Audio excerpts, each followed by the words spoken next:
La Sociedad Española de Radiodifusión presenta... Ser... ¡Viva la radio! Podcast. Siempre.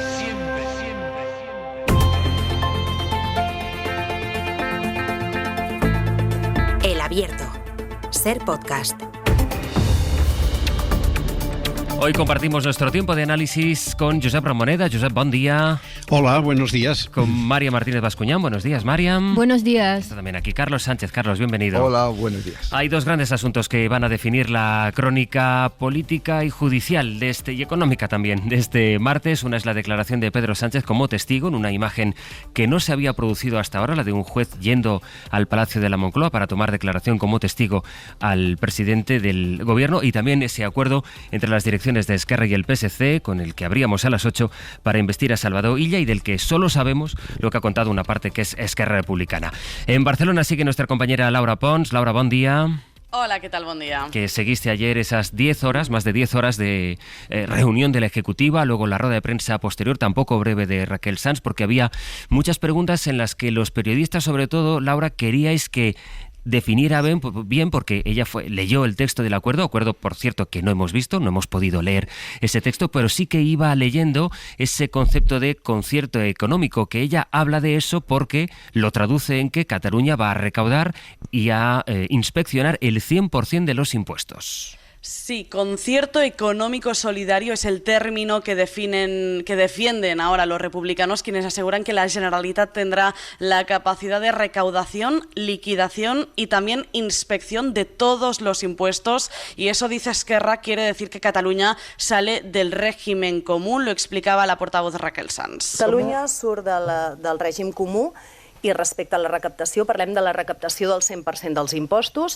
i el que estem dient és que Catalunya pagarà a l'Estat per aquells serveis que presta Catalunya, però de manera transparent, de manera Recaudaremos clara. todos los impuestos, sociedades, IVA, IRPF, decía Raquel Sans, algo que ya se empezaría a notar, aseguran, a partir de 2026, cuando la agencia tributaria catalana se encargue ya de la campaña, dicen, del impuesto de la renta de 2025. La propuesta, aseguran desde Esquerra, supone que la Generalitat salga del régimen común. Será el Govern quien asumiría todos los impuestos estatales y aportaría también una cantidad extraordinaria en concepto de solidaridad que aún se desconoce. Sea como sea, es un preacuerdo que, asegura la portavoz, les acerca a la independencia. Per aconseguir la independència del nostre país, que és l'objectiu que ens uneix a tots els que som aquí, necessitem ser més i estar més ben preparats. I creiem que amb aquest acord Catalunya estar está mejor preparados para conseguir la independencia. Además, el acuerdo también incluye calendario y garantías con herramientas que aseguren Sastre que se cumpla. Acuerdo que, como decíamos, no hemos visto ahora,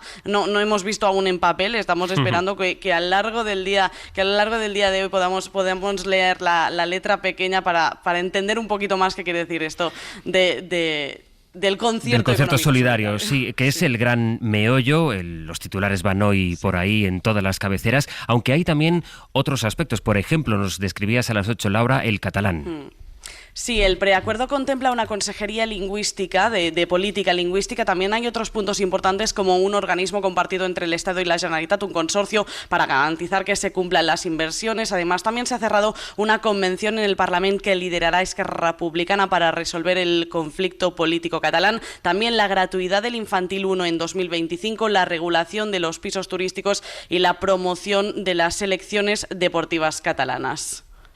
Y hay ahora la pregunta, que es ¿cuál es el proceso que se abre a partir de aquí? Se dijo en principio que la consulta a la militancia podía ser el jueves. Esquerra admite que necesita tiempo para convencer a la militancia. De hecho, yo creo que ayer en la rueda de prensa, Laura, el 80% de las cosas que os dijo a los periodistas Raquel Sans iban, en realidad, el 100% iban dirigidas a los militantes y a poderlos convencer.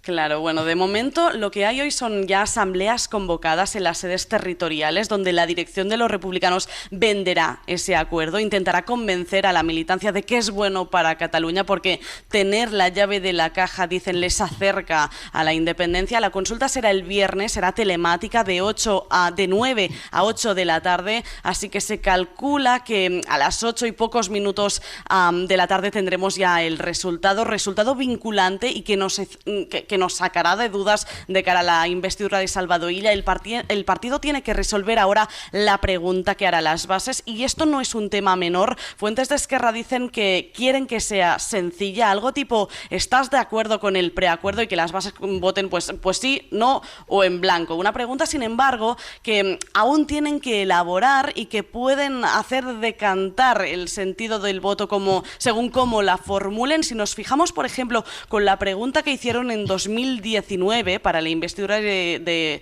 Pedro Sánchez, no era nada sencilla. Leo literal, decía: ¿estás de acuerdo con rechazar la investidura de Pedro Sánchez si previamente no hay un acuerdo para abordar el conflicto político con el Estado a través de una mesa de negociación? Bueno, no era nada fácil, veremos cómo es la del viernes. O sea que antes del debate sobre qué decidir está el debate sobre qué preguntar, para ver de qué manera se pregunta a la militancia y si es de una manera tan rocambolesca como fue esa otra pregunta. Por cierto, y una última cuestión, Laura, por dejar todos los elementos situados ya. Decimos que, bueno, hay un preacuerdo, pero depende de lo que diga la militancia, y luego dependerá, si es que la militancia lo avala, de lo que pueda hacer Puigdemont en una eventual investidura. ¿Hay alguna pista de lo que puede hacer Puigdemont o de lo que ha dicho Junts sobre este acuerdo? Bueno, pues de momento sabemos que hoy a las 11 de la mañana hay convocada una ejecutiva para valorar el preacuerdo entre republicanos y socialistas, aunque desde Junts algunas fuentes ya sospechan del silencio de los socialistas y también ponen el acento en las caras de la ejecutiva de Esquerra Republicana cuando ayer salieron a defender ese pacto. Si es un pacto histórico, nos dicen, no lo parece con estas caras cuando ayer hacían la rueda de prensa. Sea como sea, el concierto económico es algo que sí han defendido desde Junts, ya lo pedía Artur Mas en su momento, por ello esperan que en el Congreso, cuando se tenga que modificar la LOFCA, la Ley de Financiación de las Comunidades, puedan contar con el apoyo de los de Puigdemont, lo decía Raquel Sans. Jo crec que amb Junts per Catalunya és evident que la reivindicació del concert econòmic, de la sobirania fiscal, és una reivindicació històrica del nostre país i ningú entendria que Junts per Catalunya no donés suport a aquest avanç. Nadie entendería que Junts no diera apoyo a esa votación. No nos entra en la cabeza que no puedan dar apoyo a esa reivindicación histórica, decía Raquel Sans. Puigdemont mantiene que volverá sí o sí, aunque le cueste la prisión, dicen fuentes del partido, que está dispuesto ahora sí a hacer lo posible o incluso lo imposible para evitar que Salvador Illa sea president de la Generalitat. Planean volver al Parlamento, volver al Parlamento el mismo día de la investidura y que esa investidura coincida con su detención. En fin, ya veremos. Aquello de Junts per Catalunya diciéndole a Esquerra aquello de las caras. Y Esquerra diciendo que Junts votará que sí una eventual reforma de la LOFCA, de la Ley de Financiación de Comunidades, en el Congreso. Bueno, Laura, nos vas contando sobre todo si tenemos acceso al papel, a ese documento del que solo tenemos la lectura de Raquel Sans. Hasta luego. Genial, hasta ahora. Un abrazo. Bueno, Ramoneda, tenemos mucha mañana por delante y además iremos incorporando muchos elementos, pero sí quisiera una primera reflexión del momento en el que estamos, que es el PSC tiene garantizado por lo menos el aval de la dirección de Esquerra Republicana, no así de su militancia, por lo menos todavía, para presidir la Generalitat y evitar la repetición electoral, y Esquerra, a cambio, dice que tiene el concierto económico, que es aquello que el gobierno dijo que no daría a Cataluña. Exactamente. Por tanto, estamos todavía muy lejos de lo que se pueda concretar como realidad, ¿no? Tengo la impresión. Es verdad que esta expresión cara de funeral circula mucho por Cataluña hoy, porque sí que sorprendía los, rostros y las posiciones rígidas de los líderes de Esquerra cuando anunciaban lo que sería un extraordinario éxito, ¿no? Y por tanto, todo esto, más el silencio del PSOE, hace pensar que la distancia puede ser grande entre el anuncio y la realidad. Pero todo esto está por ver, ¿no? Lo que sí me parece importante subrayar es la tradición de los últimos tiempos de Esquerra. Esquerra está optando por hacer política y no por hacer agitación como hace Junts. Y esto me parece que es relevante en este momento. Después veremos los resultados que le dé cada uno y el castigo que pueda dar a cada uno, ¿no? Realmente es cierto que si se llega a un concierto económico solidario en los términos en que han sido descritos, sería un éxito de Esquerra que colocaría en una situación muy delicada a Junts y a Puigdemont en especial, digamos, que por otra parte creo que el exhibicionismo de Puigdemont está ya empezando a decaer y no dando tantos activos como algunos se pueden imaginar. Y en cualquier caso, si el pacto con Madrid llega a buen puerto, pues la nueva situación de Cataluña habrá cambiado significativamente, ¿no? Pero estamos aquí. El silencio del PSOE también es representativo. Evidentemente el PSOE tendrá que enfriar los entusiasmos de Esquerra, pero claro, lo que tenemos que ver es los papeles, y los papeles no los hemos visto. De momento, Marian, ¿cuál es tu primera impresión? Bueno, pues ¿cuál es el coste político también del silencio del gobierno? No sé si está pensando en dejarle espacio a Esquerra para convencer a sus bases, pero bueno, estamos hablando de un tema fundamental que es el sistema de financiación, que es un pilar fundamental del modelo autonómico y por tanto del modelo del Estado y por tanto, bueno, pues primero tenemos que conocer el texto y segundo, si esto es así, igual no solamente se deben pronunciar las bases de Esquerra Republicana, ¿no? Yo creo que a mí me surgen muchas dudas, sin saber todavía el contenido del acuerdo, aunque suena un poco inquietante. Mis dudas es cómo es posible encontrar una fórmula que contente a la vez a Esquerra sin incendiar el resto de España. Ya vimos anoche el tuit que puso Paje, por ejemplo, a las regiones realmente periféricas, como Extremadura. Otra duda, ¿cuál es la fórmula que contenta a Esquerra y además a Junts? Pues a mí se me ocurre menos todavía y más allá de la creatividad y las interpretaciones ambiguas, yo no veo factible un acuerdo que tenga a Junts satisfecho sin que los demás podamos tragar con ellos, ¿no?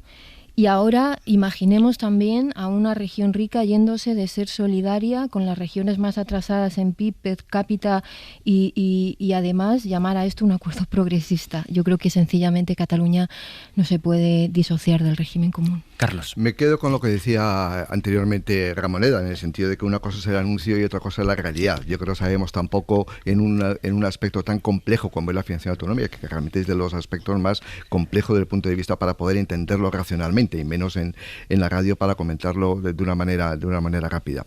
Es decir, yo creo que como primer elemento de juicio hay que leerse la LOFCA. Y lo que dice el artículo 10 de la LOFCA es que el Estado puede ceder total o parcialmente los impuestos, y entre ellos el impuesto sobre la renta de las personas físicas y el IVA. De hecho, ya existe la cesión. El 50% está cedido a Cataluña y a todas las comunidades autónomas en el IRPF y el 50% en el IVA. Y el 58% en impuestos especiales. Por lo tanto, el hecho de ceder a una comunidad autónoma toda la recaudación no significa un concierto. No tiene nada que ver. El concierto vasco es un sistema complejo normativo creado en el año 1981, prorrogado en el año 21, en el año 2001 por andar de manera indefinida y que está en la Constitución en la disposición adicional famosa. Es decir, el hecho de que una comunidad autónoma recaude el 100% no significa concierto. Yo creo que esa es la parte, digamos, de relato que hacen los independentistas catalanes y RC en particular para ganar el referéndum. Pero de facto es salirse del modelo del régimen común. No, porque podrían todas las comunidades autónomas tener exactamente el mismo derecho a recaudar y luego dentro de siempre que estés dentro de un sistema. Pero entonces cambia totalmente el sistema de financiación. Claro, lo que tienes que es reformar el sistema de financiación autonómico, pero no es un sistema ajeno a la Constitución. Es decir, de hecho, en Alemania los Länder recaudan el 100% e inspeccionan los tributos de cada uno de los ciudadanos alemanes en sus diferentes regiones. Por lo tanto, no es un hecho extraordinario. Lo que sería extraordinario es que Cataluña se saliera del modelo de financiación autonómica, como dijo ayer la señora Sanz, y eso es lo que yo creo que sería realmente, estaría fuera. Pero el hecho de recaudar el 100% no significa nada más que eso, que recauda Cataluña o como puede hacerlo Andalucía, que lo tiene en el Estatuto de Autonomía. Hay, como ven, muchas dudas que vamos a ir resolviendo. Josep, vamos a ir resolviendo a lo largo de la mañana. Dejadme primero que hagamos esta primera aproximación y luego ya con ayuda de Javier Ruiz, de Guillermo Lerma, vamos a ir introduciendo elementos para que tengáis más ingredientes para la comida. Hoy por hoy noticias. Ser Podcast. Y en el abierto de esta mañana, Josep Ramoneda, Marian Martín de Bascuñán y Carlos Sánchez, que nos introducían un debate interesante sobre lo que está o no dentro del margen de la ley, que claro, tiene el contraste de que no podemos someterlo a la prueba de compararlo con ningún documento, porque eso es lo que no tenemos. Lo único que tenemos son las declaraciones de la portavoz de Esquerra, el acuerdo con Esquerra Republicana, que tiene un efecto sobre todo el país, porque significa, como les estamos contando, modificar el sistema de financiación autonómica, porque, de acuerdo con los independentistas, Cataluña saldría del régimen común y es uno de los grandes contribuyentes. Ese acuerdo deja en el aire esta viabilidad, por tanto, del modelo actual. Vamos a saludar al jefe de Economía de la SER, que es Javier Ruiz. Hola, Javier, buenos días. ¿Qué tal, Sastre? Buenos días. Porque contigo podremos también introducir elementos, yo creo que muy interesantes, que van a enriquecer este debate. Lo primero, Javier, ¿qué dice Hacienda ante lo que llama Esquerra concierto económico catalán? ¿Qué ha dicho el departamento de María Jesús Montero? Hay dos reacciones de última hora. La primera, Ministerio de Hacienda. Dice que el acuerdo garantiza la solidaridad interterritorial y la igualdad en la prestación de servicios públicos en toda España. Eso es lo que dicen fuentes de Hacienda, que aseguran que el acuerdo es un avance en el autogobierno. Esto del departamento de María Jesús Montero, que hasta anteayer se oponía a este modelo. Montero explicitó claramente que este era un modelo que ella no compartía. Hoy se dice esto, que el acuerdo garantiza la solidaridad. Y esto dice Hacienda. ¿Qué dicen los inspectores de Hacienda? La asociación dice que esto es una ruptura total del sistema. Te voy a leer, Sastre, lo que han escrito, porque palabra por palabra dice: este acuerdo es una auténtica barbaridad y una verdadera vergüenza. Estas son las dos reacciones de última hora. De Hacienda y de los inspectores. Oye, Javier, en lo relativo a las consecuencias económicas, que es de lo que estábamos hablando en la mesa, ¿qué implica este concierto económico en la práctica? Vamos a explicar cómo funciona esto de el concierto catalán. Sí, lo que leyó ayer, porque no fueron solo las declaraciones, sino la lectura del documento que hacía la portavoz de Esquerra, es tal y como ella dijo. Tal y como ella dijo, Cataluña pasa a recaudar, a liquidar y, ojo, sobre todo, también a inspeccionar el 100% de sus impuestos. ¿Cómo funciona esto? Cataluña se queda con todo lo que se paga allí. Y luego negociaría con el Estado para pagarle a España una cuota de solidaridad, decía ella. Decía además que se fijaría de manera clara y transparente. Esta es una de las grandes críticas a ese tipo de cuotas, al cupo vasco y navarro, fundamentalmente. Y le pagaría a España por los servicios que el Estado presta allí. Básicamente lo que dijo es: nosotros nos quedamos con todo y nosotros pagamos un cupo catalán, por entenderlo. Fijó incluso un calendario, la declaración de la renta de 2025. Ya se recaudaría en Cataluña y se liquidaría en 2026. ¿Qué significa, Sastre, esto en lo técnico? En lo técnico esto significa el fin de una hacienda única, el fin del control tributario único. De hecho, los inspectores están diciendo esto: se acabó la agencia tributaria. Esto es en lo técnico. En lo político, ¿qué significa esto? Significa reformar la financiación de las autonomías sin las autonomías, porque esto que se pacta con Cataluña efectivamente afecta a todas las demás.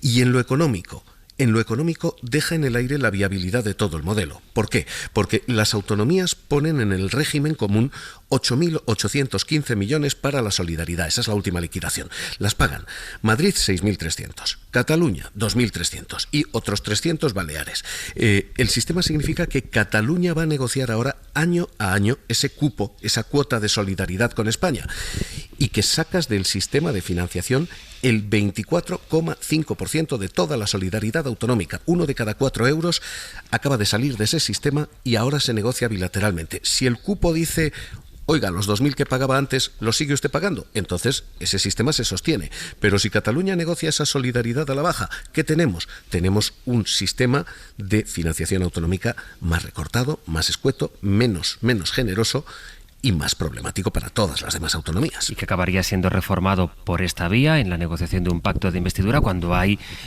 comunidades que vienen reclamando el debate sobre la financiación y la actualización, modernizar el sistema de financiación desde hace mucho tiempo. Y además hay un aspecto, Javier, que puede parecer técnico, no es menor. Lo hablamos mucho cuando se discutió la reforma del Estatut, aquello que era el principio de ordinalidad, que dice Esquerra que se ha pactado de nuevo aquí. ¿Qué es esto? ¿Por qué es importante? Principio de ordinalidad, traduzcámoslo, porque ayer Esquerra dijo que esto está en el documento y esta es la clave, porque significa poner un tope a la solidaridad. ¿Qué es el principio de ordinalidad? Básicamente, si antes de que repartamos la solidaridad yo soy el segundo más rico, el segundo más financiado, después del reparto yo tengo que seguir siendo el segundo más financiado. Si soy el quinto mejor financiado, después de la solidaridad yo tengo que seguir siendo el quinto mejor financiado. El principio de ordinalidad es yo entro igual que salgo. Y esto es literalmente un tope a la solidaridad autonómica. Con las cifras últimas, Cataluña, Madrid y Baleares son los grandes financiadores de todos los demás. Y luego el Estado. El Estado pone 11.000 millones. ¿Qué significa esto? Significa que esas tres tendrían que sostenerse en primero, segundo, tercer puesto, y todas las demás tendrían que quedarse también como están. Ponemos un tope a la solidaridad. ¿A qué afecta esto? Esto afecta a Andalucía, que cobra 4.900 millones, esto afecta a Galicia, que cobra 2.500 millones del actual sistema, esto afecta a Canarias y a Extremadura. Extremadura cobra 3.600. Así que, ¿qué tenemos ahora mismo? Literalmente esto, una reforma del sistema de la financiación de las autonomías sin las autonomías. Solamente ha habido un tope que no se ha cruzado, Sastre, y es lo único a lo que ayer Esquerra no contestó. No tendrá capacidad normativa, y esto también es importante. Cataluña no va a poder poner nuevos impuestos, retirar impuestos antiguos, no tendrá esa capacidad de fijar, no tendrá soberanía fiscal, pero en todo lo demás, Artur Mas, que comenzó reclamando esto en 2012, acaba de ganar. El pacto fiscal es lo que reclamaba Mas. No te retires, Javier, porque voy a saludar a Ramsés Pérez Boga, que ha sido presidente de la Asociación de Inspectores de Hacienda. Señor Pérez Boga, ¿qué tal? Buenos días.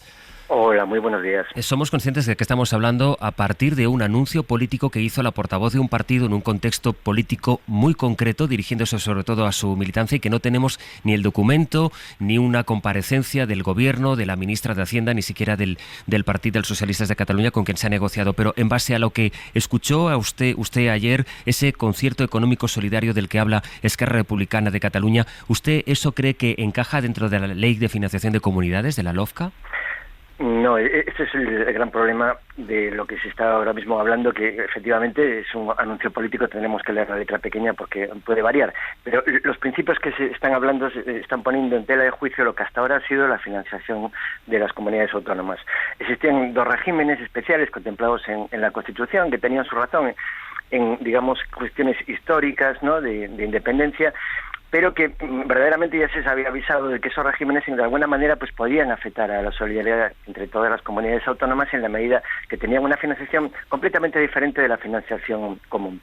Pero en la medida de que eran dos comunidades que tenían un PIB que no era significativo, pues no era importante. Ahora estamos hablando de la comunidad autónoma de Cataluña, que es la segunda que más aporta al PIB, por lo tanto, pues que esta comunidad tenga una financiación que se separe de la financiación normal, pues puede ser peligroso, sobre todo si es para mejorarla. Porque para entendernos un poquito y hacer un pequeño símil, pues la comunidad autónoma es una comunidad rica, la comunidad autónoma de Cataluña. Por tanto, esto lo que va a suponer es que la comunidad va a obtener más recursos. Es como si pasándolo a los impuestos, pues le bajamos los impuestos a los ricos y se los subimos a los pobres. Digamos que es una ruptura grave del sistema de solidaridad, porque el régimen de ordinalidad supone, como bien se ha explicado ahora mismo en su programa, pues que van a ordenarse todos los gastos de una manera y los ingresos de la misma manera. Es decir, que el que más ingresa, por decirlo así, es el que más dinero recibe, cosa que es un criterio totalmente no lógico. Luego, por otra parte, el sistema lo que plantea es que es una unidad de gestión, es decir, que la Comunidad Autónoma de Cataluña va a gestionar íntegramente sus impuestos, con lo cual va a ocasionar graves problemas de gestión en cuanto a que esa ruptura de unidad de caja va a suponer que no vamos a tener una única base de datos informativa a nivel nacional y va a implicar complejidades en cuanto a la coordinación con la Hacienda Pública Estatal y complejidades inclusive en cuanto a que los ingresos que se producen en una comunidad autónoma no se van a volcar en la caja común, sino que va a exigir determinados acuerdos, como ocurre ahora mismo con el País Vasco, pues para que se ingresen, que probablemente la consecuencia de todo esto será un menoscabo de la recaudación. Es decir, que si Cataluña pasa a recaudar, gestionar, liquidar, como decía ayer la portavoz de Esquerra, el 100% de sus impuestos, en concreto del IRPF, eso acaba con el sistema de solidaridad, el régimen común, tal y como lo tenemos entendido hasta ahora. Sin duda, esa es una de las principales cuestiones. La segunda es que lo que va a acabar es un poco con el sistema de control tal como lo tenemos ahora establecido, que es un control cruzado. No olvidemos que los empresarios trabajan en una comunidad, viven en otra comunidad, facturan a lo largo de diversas comunidades, y la clave del sistema de control es tener un sistema informático único que pueda coger y recopilar información de todas las comunidades a la hora de hacer una comprobación, con lo cual estaríamos poniendo en peligro el sistema de comprobación. Ramsés Pérez Boga, muchísimas gracias por sus explicaciones. Un saludo y buenos días. Muchas gracias, buenos días. En fin, Javier, pues seguiremos hablando a lo largo de la mañana también por si hubiera esa comparecencia de la ministra de Hacienda. Hoy hay Consejo de Ministros, veremos quién comparece después. Hablamos después, claro que sí. Hasta luego, Ruiz. Ahora, de momento, voy a saludar a Íñigo. Buenos días. ¿Qué tal? Buenos días, José Luis. La población de tigres aumenta un 74% en 13 años. Iberdrola nos trae la noticia sostenible. Nacho Palomo. Son más de 5.500 ejemplares, pero este icónico animal sigue amenazado. El Fondo Mundial para la Naturaleza ha dado a conocer estos datos. Hay proyectos para la protección del tigre en países como Nepal, China, India y Rusia. Es una especie amenazada por su tráfico ilegal y destrucción de su hábitat, y es que en los últimos 5 años también se han extinguido en Camboya, Laos y Vietnam. Hoy por hoy noticias. Ser Podcast.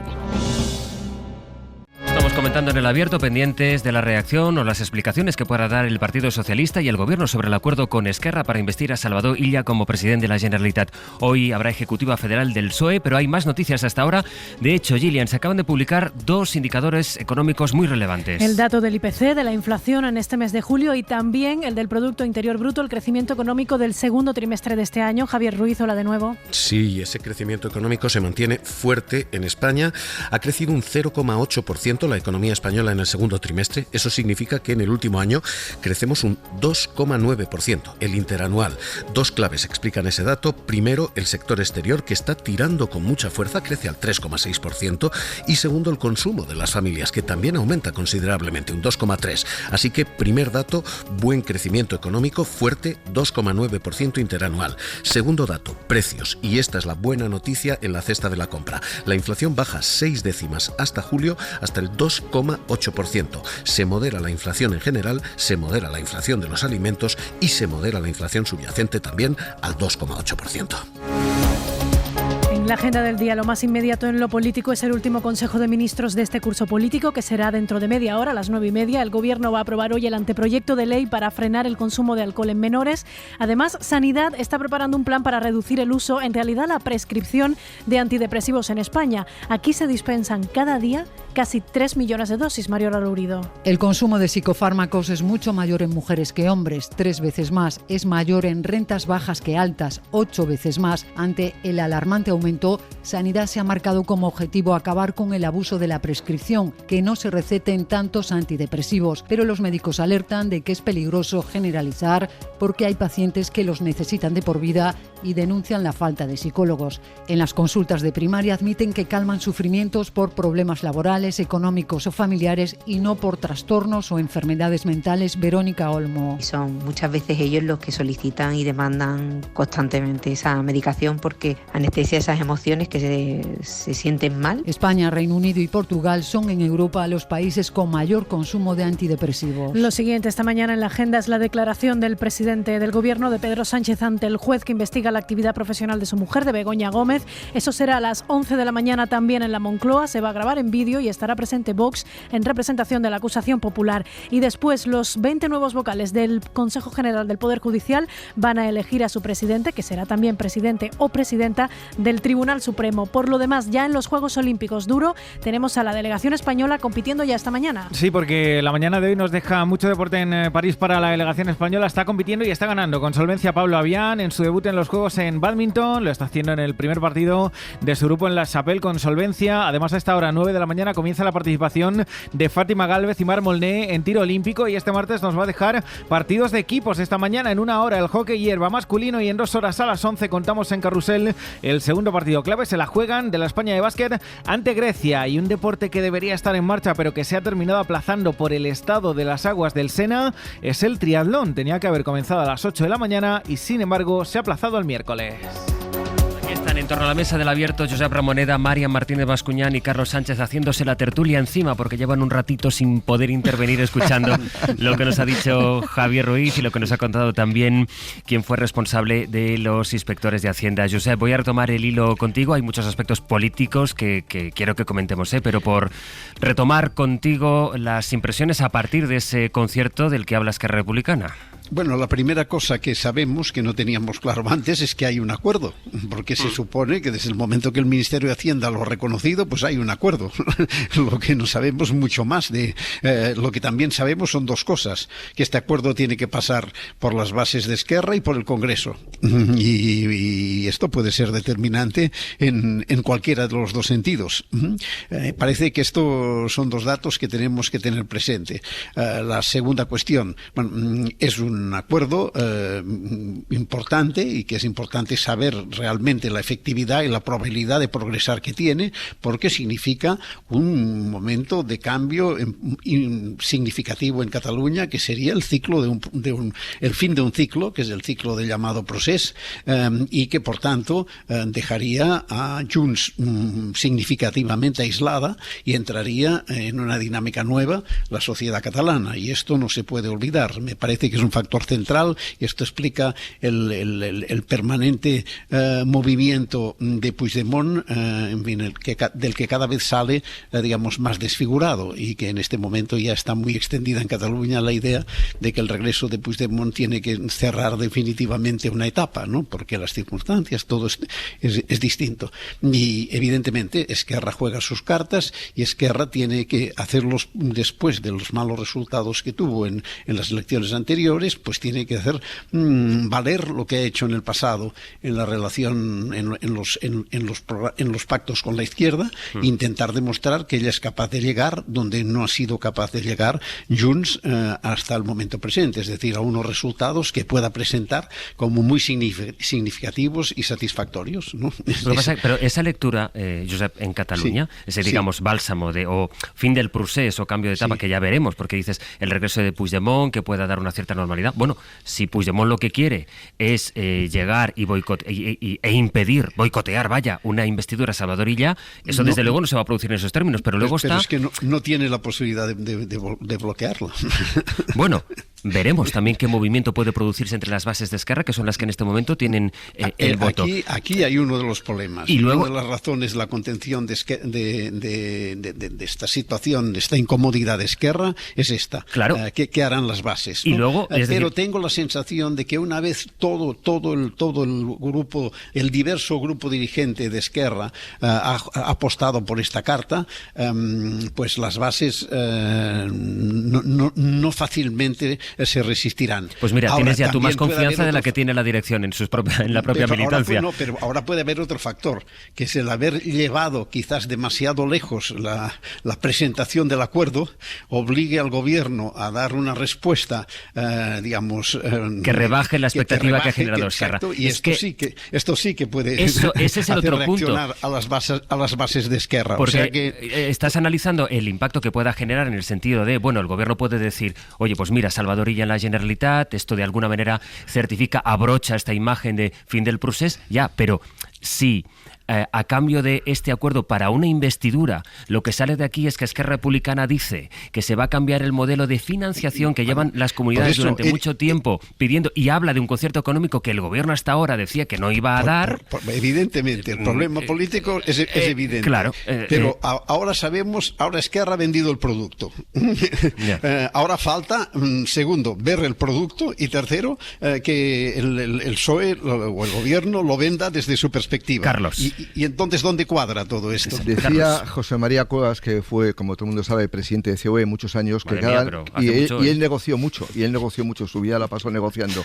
Decía, cada negociación tiene su liturgia. Yo creo que estamos en la fase de la liturgia. De hecho, se trata del objetivo número 1 de la dirección de RC, ahora es convencer a sus bases. Y el objetivo número 1 del Partido Socialista y del gobierno en particular es que Salvador Illa sea presidente de la Generalitat, y por lo tanto va a estar, no va a echar agua, digamos, a al vino que está montando ahora mismo la dirección de RC. Simplemente por lo que le interesa es que RC vote a favor de ella y punto. Es decir, por eso es el silencio, porque lo natural es cuando ya hay una negociación. De hecho, ocurrió cuando se negoció en Waterloo y cuando se negoció con RC, inmediatamente que en el acuerdo venía también inscrito el desacuerdo. Decía la parte que no estaba de acuerdo el Partido Socialista de lo que decía los independentistas. Por lo tanto, yo creo que estamos en la fase de la liturgia y no hay que hacerlos demasiado caso. Yo creo por eso lo que tenemos que centrarnos es, digamos, qué modelo de financiación autonómica podemos actualizarlo. Y ese es el error, yo creo, que comete el gobierno, no haberlo actualizado hace muchos años. Este gobierno y el anterior, porque está caducado desde el año 2014. Es decir, actualizarlo por una investidura. Actualizar por una investidura. Ese es el problema. Es decir, y yo creo que el gobierno lo que tiene que hacer ahora mismo es explicarlo bien y sobre todo dejar claro que Cataluña no se sale del régimen común de financiación autonómica. Esa es la clave del asunto, porque el hecho de recaudar el 100%, como decías anteriormente, no significa nada. Es decir, significa que... no significa nada. No, tiene un significado, tiene menos significado del que parece. Significa que en vez de declarar, presentar tu documentación en el IRPF en la Agencia Estatal de Administración Tributaria, en la AET, lo presentas en la Agencia Tributaria de Cataluña. Y punto. Siempre que esa recaudación esté luego en el marco de la financiación autonómica, que donde tienes ahí los flujos de transferencias para la solidaridad. Claro, pero si es que Republicana lo que dice, si Esquerra Republicana dice, este cambio es un concierto, este cambio implica la recaudación de todos los impuestos e implica una reforma de la ley de financiación autonómica que Junts tendría que votar que sí, dice Esquerra. Y por último, habla de cupo, es decir, que Cataluña acordará qué cantidad le paga el Estado. Si encaja, como tú dices, dentro de la LOFCA, la verdad es que se parece mucho al concierto económico. Pero eso es la fase de la liturgia.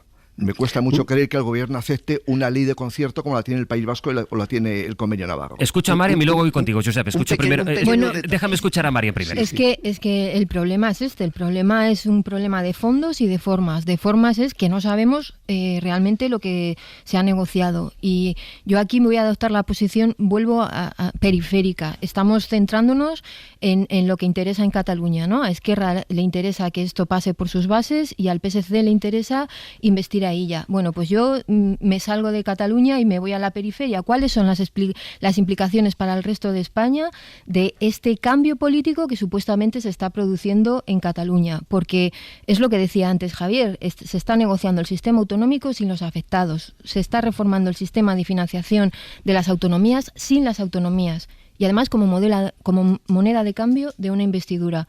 Yo creo que hay un modelo o un principio democrático como poco que se quiebra. Madrid mañana puede pedir lo mismo y entonces, ¿qué hay que hacer?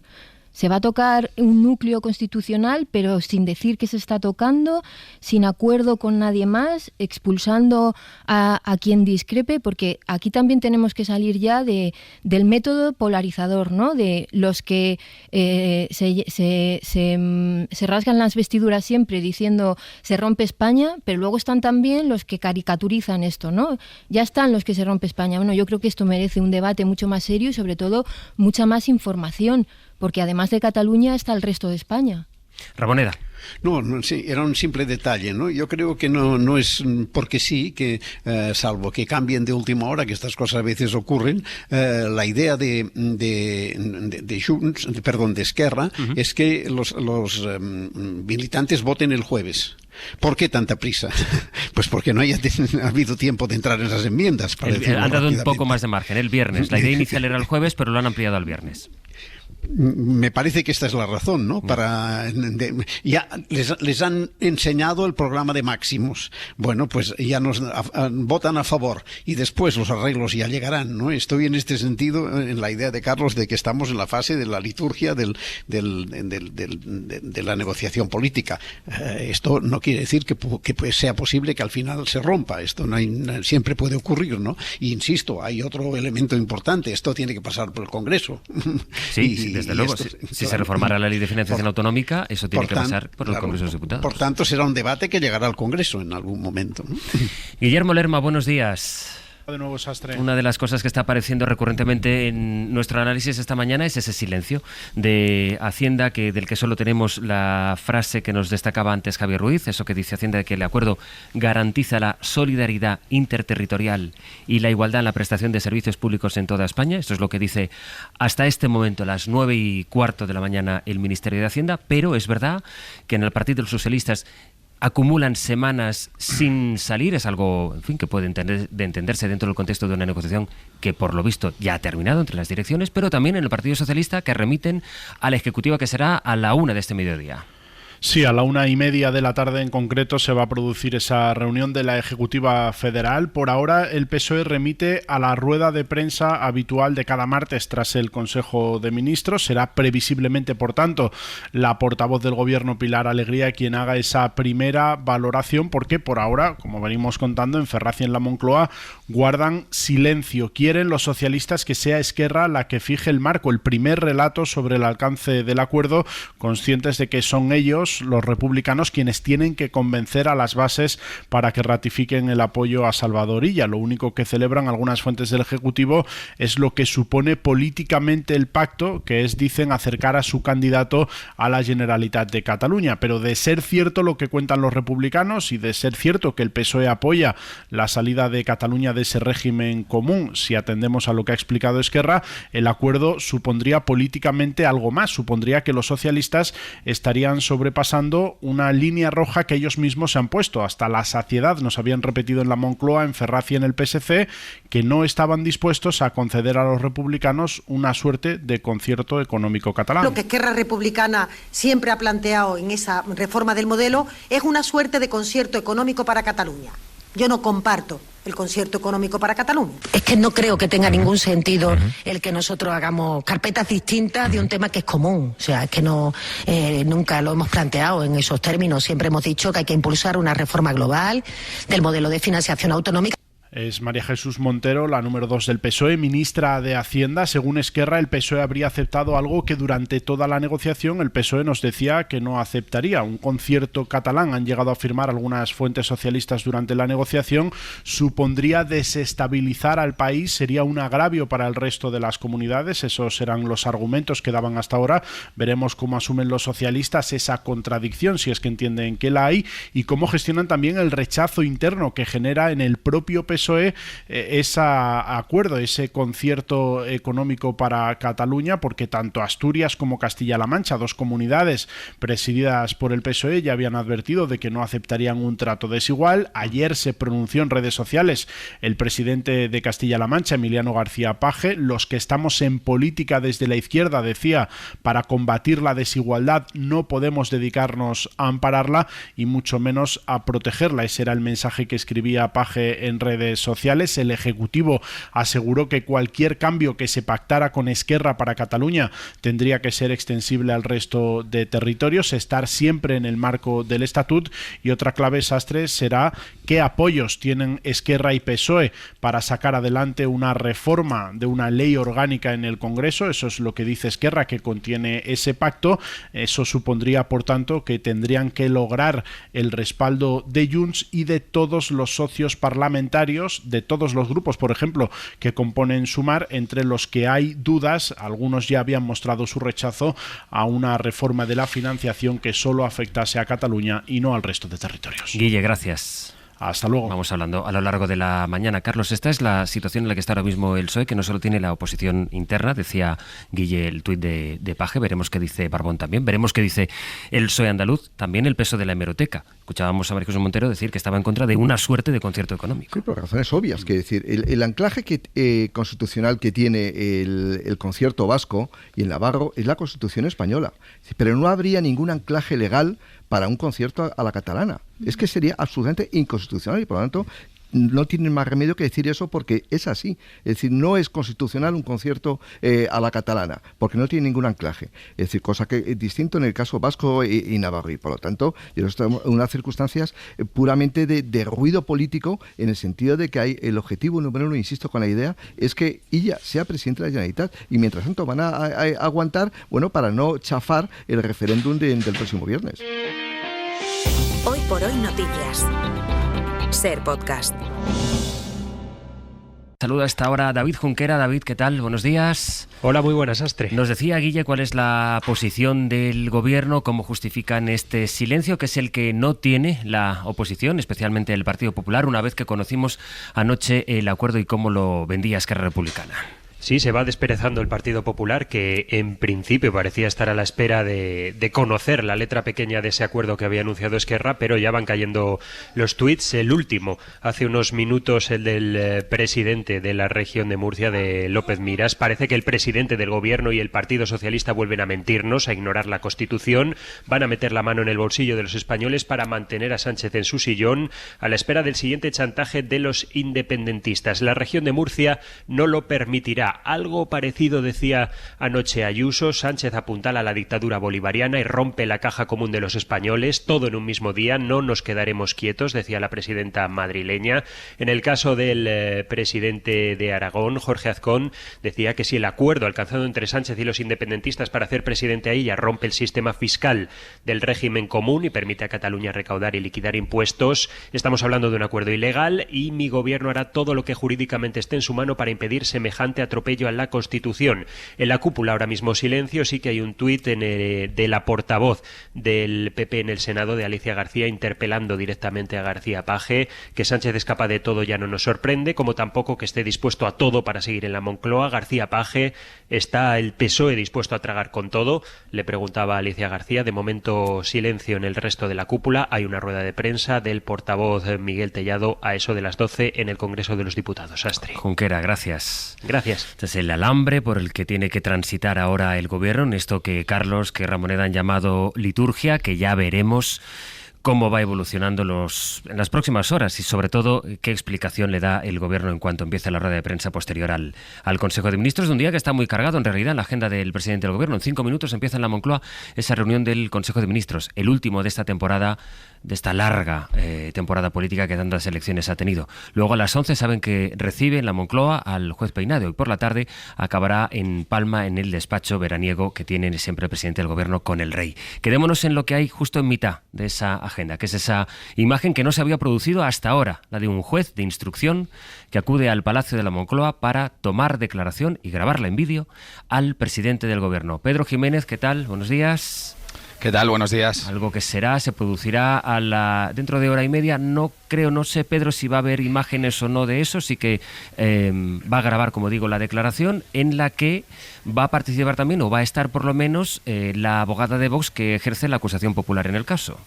Así es, José Luis, ya estamos aquí en los exteriores del Palacio de la Moncloa porque a las 11 arranca esa declaración como testigo de Pedro Sánchez en el marco de la investigación abierta a instancia de acusaciones populares de ultraderecha por la actividad profesional de su mujer, que está contando con el impulso del instructor Juan Carlos Peinado, que vamos a ver por qué puerta entra, Sastre, a ver si podemos verle llegar aquí al Palacio de la Moncloa. Lo cierto es que en esta investigación ni la Guardia Civil ni la Fiscalía ven delito. La Audiencia de Madrid puso límites a las pesquisas que el juez no ha respetado y así hemos llegado a este día de hoy, a este día histórico. Peinado viene a Moncloa a interrogar al presidente del Gobierno, al que niega la posibilidad de hacerlo por escrito, algo que le faculta la ley por razón del cargo, porque sostiene en contra del fiscal y de la defensa de Begoña Gómez, que le cita en condición de marido de la investigada, olvidando la resolución en la que afirmó que investigaba a Begoña Gómez por los hechos de la denuncia inicial desde que Pedro Sánchez es presidente del Gobierno. El juez, según la Fiscalía, ha usado subterfugios para impedir que los recursos contra esta decisión pudieran tener algún efecto.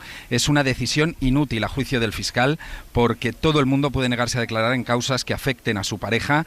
El interrogatorio se grabará en vídeo y junto al juez estarán Vox en representación de las acusaciones populares de ultraderecha, el fiscal y las defensas. A esta hora estaba prevista una concentración de la Asociación Ultracatólica de Hazte Oír, que es también acusación popular, pero poco movimiento, apenas 5 personas aquí en la puerta del Palacio de la Moncloa, Sastre. La foto en las puertas de la Moncloa a las 9:27. Pedro, nos vas contando, gracias.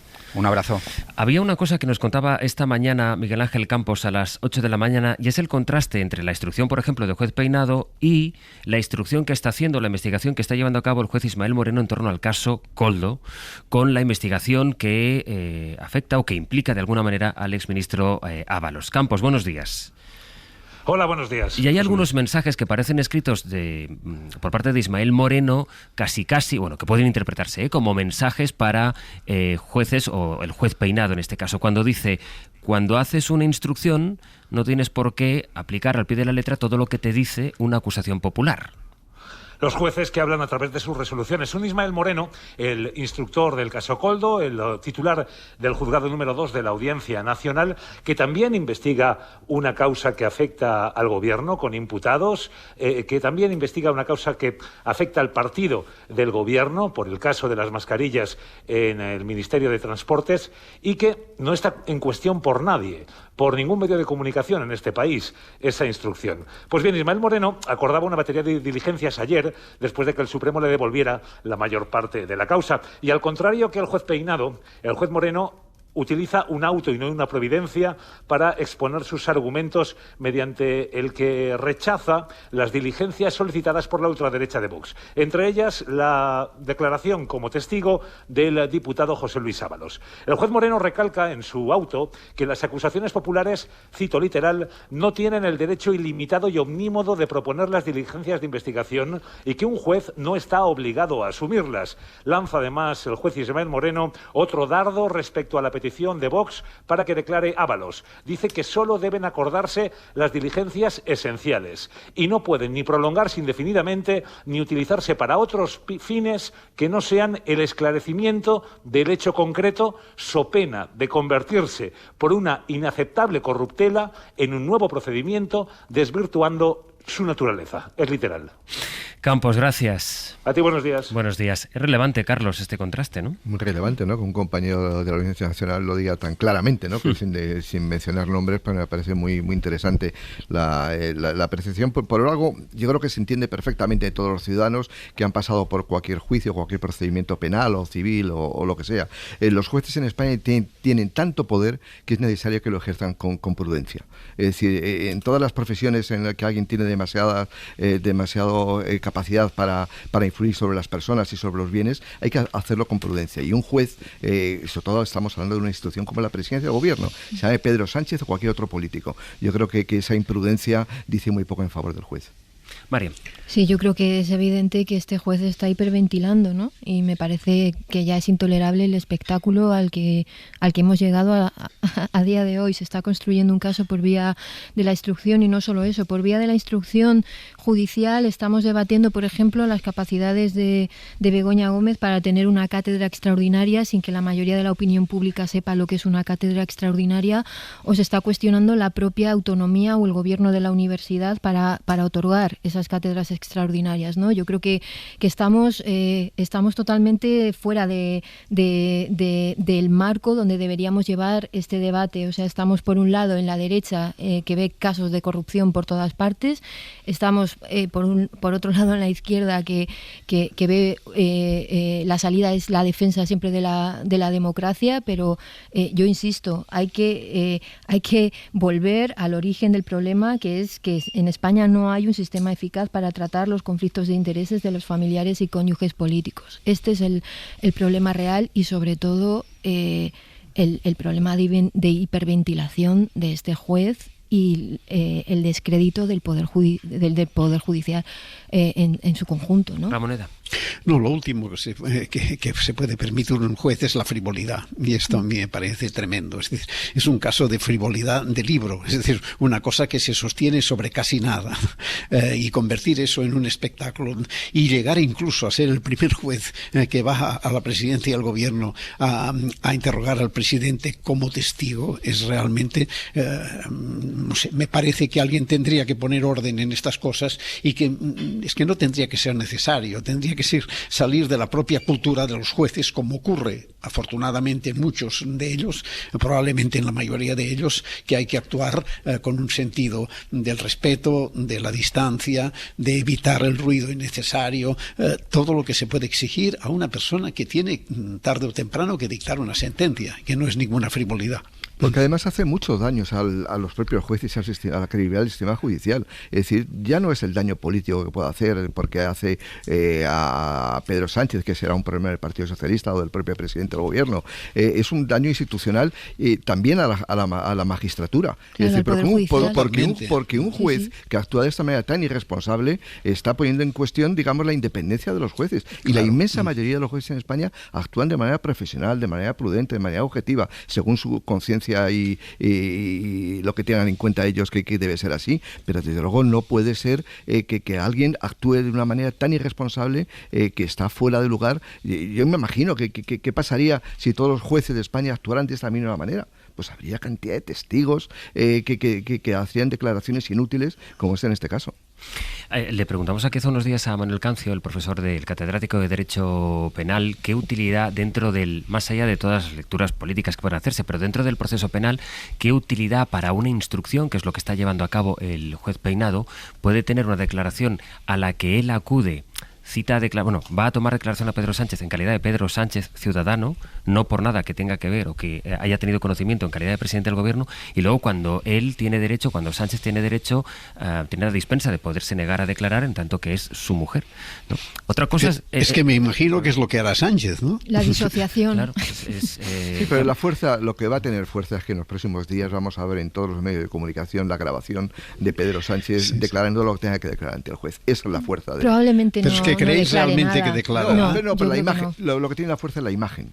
Ya. Y la veremos en todos los medios de comunicación. Lo que es lamentable también... Política, entonces. Sí. Política. Es la ausencia de este lenguaje institucional que una espera también, bueno, ya no sé si se espera o no, en la oposición. Con el anterior tema que hemos tratado sobre la financiación y las negociaciones, no puede ser que la respuesta del Partido Popular sea la dictadura bolivariana. Es decir, yo espero que tengamos un debate serio, igual que deberíamos tenerlo en este tema concreto, ¿no? Los problemas que tiene el Poder Judicial, el reconocer que hay una hiperventilación clara,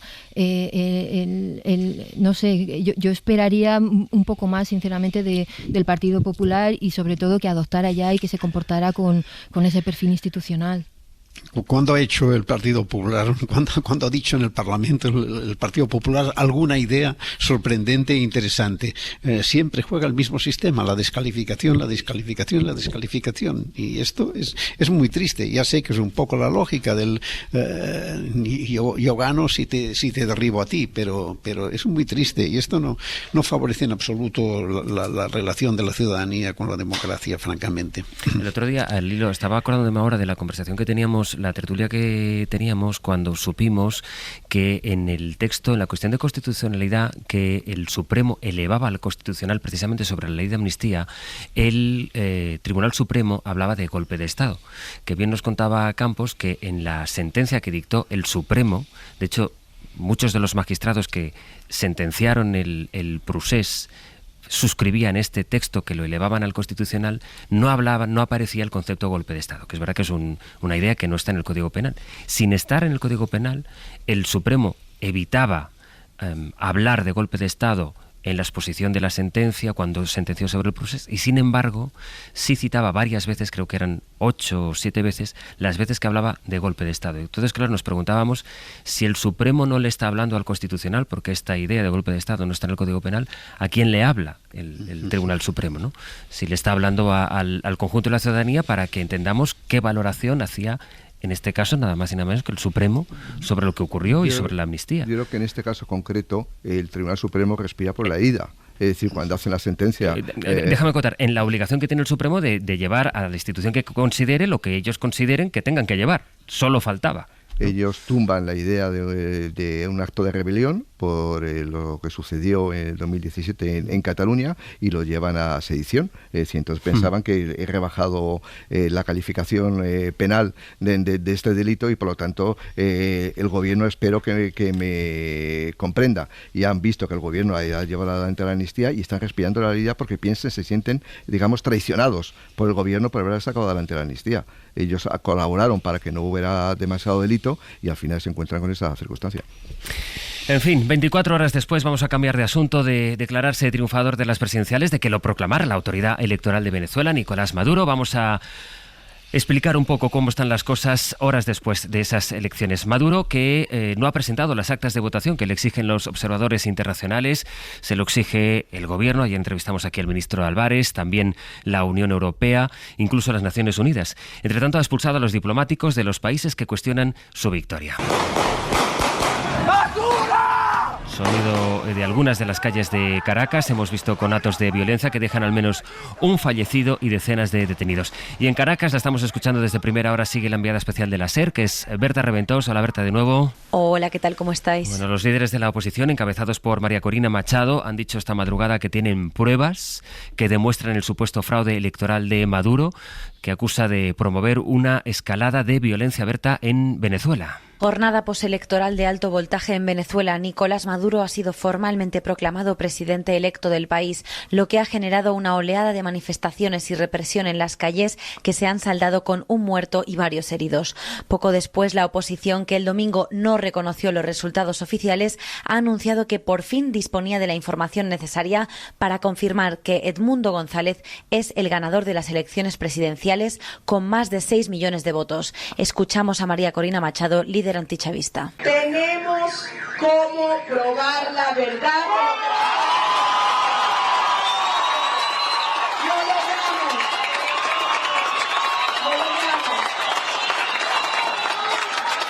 Nicolás Maduro ha respondido a la euforia opositora con un contundente mensaje desde su despacho en el Palacio de Miraflores. El mandatario insiste en que esta oposición no es democrática y solo quiere hacerle daño a la gente y al país. Afirma que está aliada con la ultraderecha global y que responde a los intereses de los Estados Unidos. Yo he evitado un baño de sangre en Venezuela y lo voy a seguir evitando.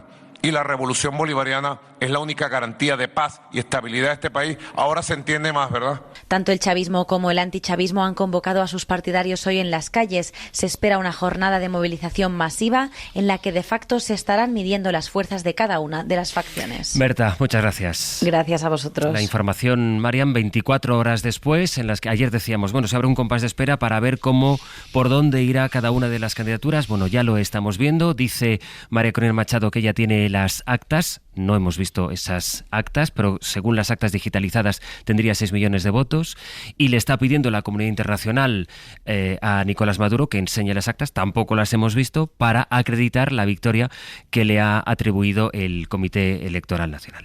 El problema de Venezuela es que es un marco ya de por sí polarizador, ¿no? Yo creo que aquí siempre hay que aplicar el método, ¿no? El método es salir de esa polarización y aquí el marco debe ser muy sencillo, que es los resultados no han sido auditados, punto. A partir de aquí es complicado reconocer como legítimo o dar credibilidad al resultado porque no se sabe. Las autoridades, y esto es lo que está diciendo la mayoría de la comunidad internacional, y esto no es de izquierdas ni de derechas, simplemente se tiene que auditar un resultado. Se necesita transparencia, rigor y publicidad en un proceso que no ha tenido ninguna de estas tres cosas, ¿no? Estamos en una situación en la que Maduro es proclamado como vencedor, pero los resultados no se conocen, que no ha habido una observación internacional. Ahora bien, es verdad que ha sido proclamado presidente y esto, por vía de los hechos, es muy difícil revertir. Si la oposición sale con las actas y muestra una tendencia, algo que no ha hecho todavía, y consigue ese apoyo internacional, quizás se pueda producir algún movimiento diferente, pero yo lo veo ya a estas alturas francamente difícil. Ramoneda. Sí, yo estoy con Mariam. Realmente es muy difícil que se revierta, a pesar de que las sospechas son evidentes. Pero ¿cómo y quién, con qué autoridad puede ahora, digamos, destituir a un presidente que ya ha sido correcta o incorrectamente reinstalado? No sé, tendría que ser necesario que la oposición fuese capaz de aportar pruebas objetivas muy evidentes, que quizás llevaran a un punto en que el propio gobierno venezolano tuviese que reconocer alguna cosa, pero no me imagino los mecanismos que pueden llevar a conducir a esta salida que, en fin, que parece que sería razonable, pero de momento me temo que todo quedará en una sensación de que ha habido un escándalo, que ha habido evidentemente un abuso por parte de los quienes ocupan el poder para permanecer en él, pero difícilmente tendrá esto marcha atrás. Sí, pero yo creo que es una tenemos que reflexionar desde el punto de vista democrático lo que está pasando en Venezuela, también en nuestros propios países. Bueno, es decir, eso que sí, no tenemos si nada consideramos a Venezuela ya una democracia. No, pero una autocracia electoral. Yo lo decía precisamente por la contradicción. La democracia no se entiende sin las elecciones, porque realmente los ciudadanos son los que eligen a sus gobernantes. Pero votar es una condición necesaria, pero no es suficiente. No es suficiente si no tienes un sistema de garantías institucionales y haya sobre todo lealtad entre los actores que participan en ese juego democrático. Y hay muchas veces que ya no solamente Venezuela, que es el caso más escandaloso, porque va casi a ser un país fallido con la cantidad de recursos naturales que tiene. Es decir, en nuestras propias democracias más avanzadas, que evidentemente estamos a años luz, afortunadamente, de Venezuela, tenemos que reflexionar sobre que no es suficiente la votación, sino tener unas mayorías cualificadas y una lealtad institucional para que el sistema funcione, que no es ganar por un voto más y a partir de ahí tengo ya la mayoría y hago lo que quiero. Pero es que precisamente, Carlos, yo creo que este es el punto, es decir, estamos en un momento en el que las quiebras democráticas no se producen con generales y con golpes de Estado abiertamente, sino con gobernantes electos. Estamos en este punto, así mueren ahora las democracias. Fracasan no en manos de generales, sino de líderes electos que van desmantelando la democracia. Putin, por ejemplo, es un caso claro. Sí, claro que sí. Y sí, hay muchos casos. Ese es el momento ahora mismo en el que estamos. Es decir, no hay contención, es decir, se utilizan las prerrogativas institucionales para vulnerar las reglas del juego, y esto no solamente ocurre en Venezuela, y tampoco se da la tolerancia mutua, es decir, debe haber un acuerdo de los partidos rivales a aceptarse como adversarios legítimos. Estos son los guardarraíles de la democracia, las reglas no escritas que se están cuestionando en muchas democracias, y por eso nos hacen hablar a veces de esto, ¿no?, de autocracias electorales. Es una tendencia general que a mí me gusta llamar el autoritarismo postdemocrático, que lo vemos por todas partes, empezando en Estados Unidos. ¿Qué va a pasar si gana Trump? Bueno, es que Trump ya ha dicho directamente que no será necesario votar. Esto lo dijo. Hay un tuit que ha puesto a las 8 menos 20 Alberto Núñez Feijóo, que dice: tras el probable fraude electoral, ahora se agrava la represión de la dictadura de Maduro. Es vergonzosa la larga connivencia del gobierno español con el régimen y no podemos consentirlo. La obligación de los demócratas es defender una Venezuela libre. Habla, por tanto, Feijóo de cómo se agrava, dice, la represión de la dictadura de Maduro, y a renglón seguido, literalmente a renglón seguido, pone: es vergonzosa la larga connivencia del gobierno español con el régimen y que no podemos consentirlo. Bueno, ayer entrevistamos aquí al ministro de Exteriores. Poco después, es que habían pasado unas horas, 2 horas y media, no llegaba, desde que compareció la autoridad electoral, y le preguntamos directamente: ¿el gobierno español reconoce estos resultados que avala la autoridad electoral venezolana? Yo creo que en estos momentos la clave es esa publicación de los datos mesa por mesa para que puedan ser verificables. Eso es lo que nosotros queremos, que haya una transparencia total para que se puedan certificar esos datos. Y es especialmente importante, en toda elección democrática lo es, en esta también, que se cuente cada voto.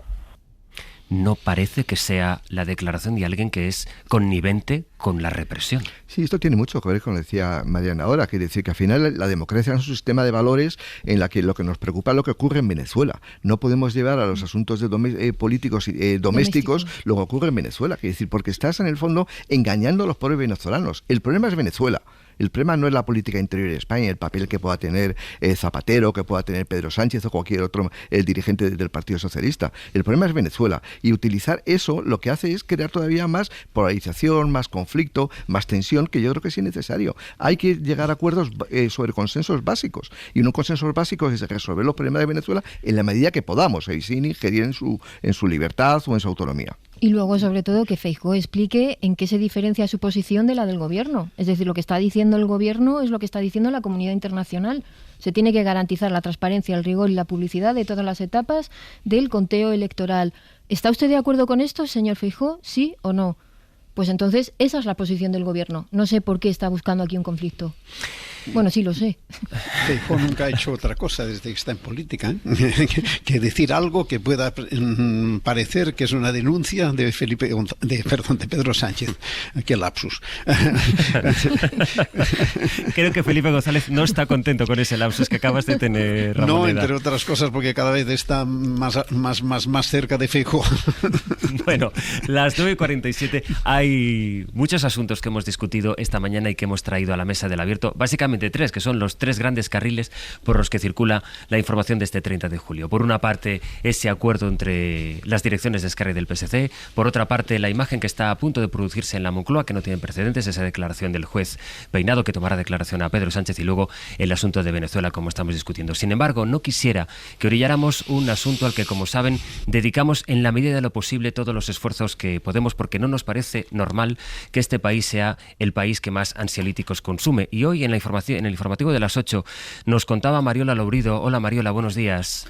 Buenos días, Astre. Una información relevante, que nos lo parece por lo menos, y es que el Ministerio de Sanidad está preparando un plan para reducir justo eso, el consumo de antidepresivos en España. Somos uno de los países de Europa que más antidepresivos consume, y esta es la cifra. Se dispensan casi 3 millones de dosis cada día. Hay una manera de afrontarlo, que es asumir el dato como normal. La otra es intentar preguntarnos por qué ocurre o qué se puede hacer para reducir ese dato, que es al menos, Mariola, lo que se propone como intención el Ministerio de Sanidad. Sí, además el crecimiento ha sido muy relevante, del 50% en la última década, según figura en el borrador del Plan de Salud Mental de Sanidad, que quiere reducir esa dispensación, quiere que se receten menos psicofármacos. Está preparando recomendaciones para los sanitarios que acogen con muchas críticas y preocupación esta estrategia. Creen que más que guías son necesarios más psicólogos. Marina Díaz Marsá es vicepresidenta de la Sociedad Española de Psiquiatría y Salud Mental. Me parece peligroso hablar en general de desprescripción de psicofármacos y antidepresivos cuando muchos pacientes requieren estos fármacos que son eficaces y muchas veces, debido a la recurrencia y la gravedad de la depresión, requieren tratamientos continuados a largo plazo.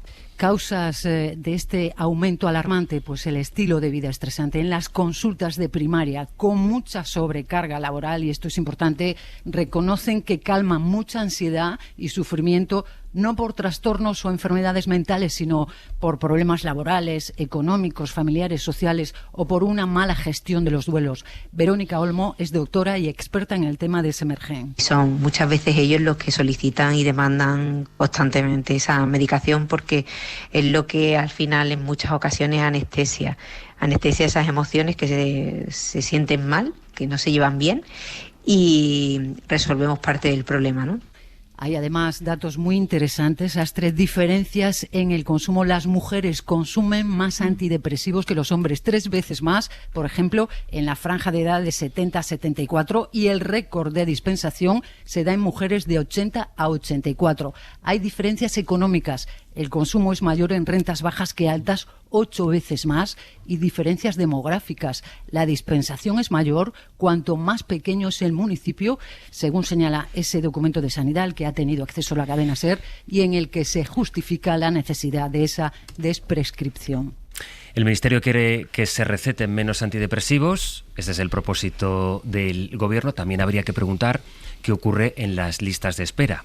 ¿Cuánto tiempo tiene un médico de familia, por ejemplo, al que se le presenta a alguien en la consulta con un problema de salud mental y no tiene tiempo para atenderle porque tiene unas listas de espera que son cada vez mayores? ¿O qué es lo que ocurre en las listas de espera de la sanidad pública con un psiquiatra, con un psicólogo? ¿Cada cuánto tiempo puede ir una persona a tener un tratamiento en terapia, en consulta, y que evite esa prescripción de los antidepresivos que ahora quiere reducir el Gobierno? Que está bien como propósito, pero habría que ver cómo se acompaña para que se reduzcan las listas de espera. Y ahora explicaba Mariola la diferencia que hay por rentas. Claro, la diferencia entre la gente que se puede pagar terapia y la diferencia que hay entre la gente que no se la puede pagar. Y la de psiquiatras que hay, que en su consulta privada también dan servicio a gente que está necesitada y que no pueden pagarse esa consulta.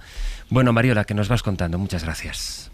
A ti, hasta luego. Parece que era una reflexión oportuna sobre el estado de la salud. No, totalmente. Además, es que me parece brutal también la lectura política que se puede hacer de esto a partir de estas variables, ¿no? Que se consuman más fármacos por diferencias demográficas, es decir, la gente que vive en las zonas rurales consume más que la gente que no, en las diferencias económicas y las diferencias de género. Yo creo que está claro que estamos medicalizando problemas sin ir a los problemas de fondo, ¿no? Yo creo que hay que plantearse si es suficiente con una guía. Yo creo, parece evidente que no, que el problema son recursos sociales, psicólogos y otras alternativas, y que se están medicalizando situaciones de la vida diaria que producen sufrimiento y que tienen que ver precisamente con esto, con problemas de fondo que se están atajando mediante medicamentos. Sí, probablemente nuestros indicadores de calidad de vida están equivocados, ¿no? Quiere decir, muchas veces nos fijamos, hoy a salir el dato del PIB, estamos muy contentos porque crece la economía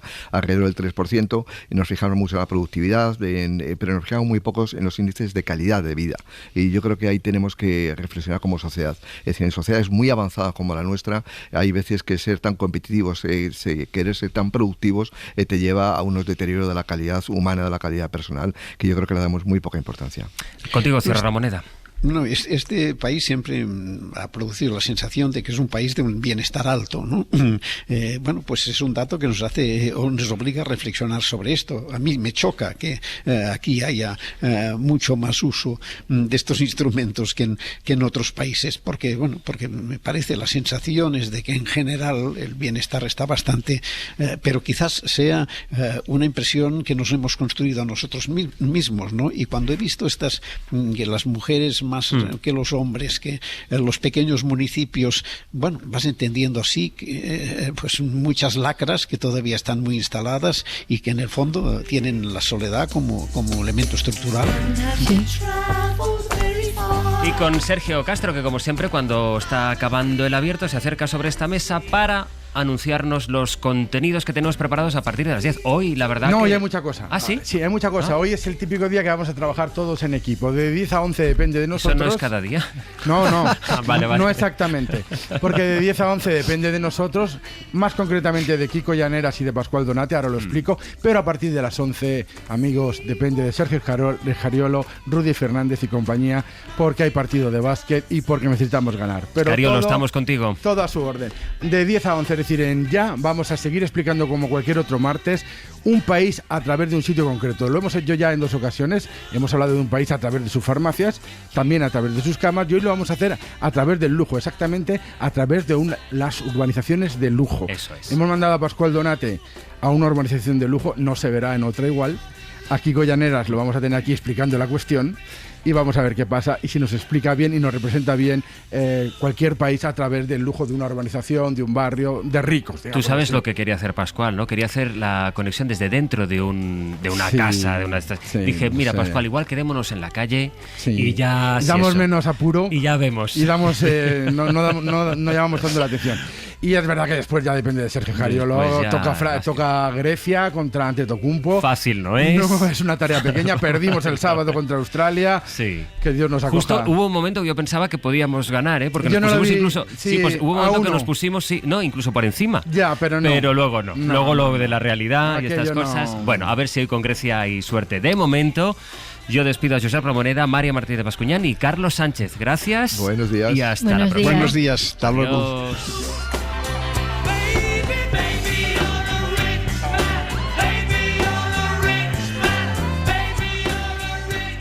Para no perderte ningún episodio, síguenos en la aplicación o la web de la SER, Podium Podcast o tu plataforma de audio favorita.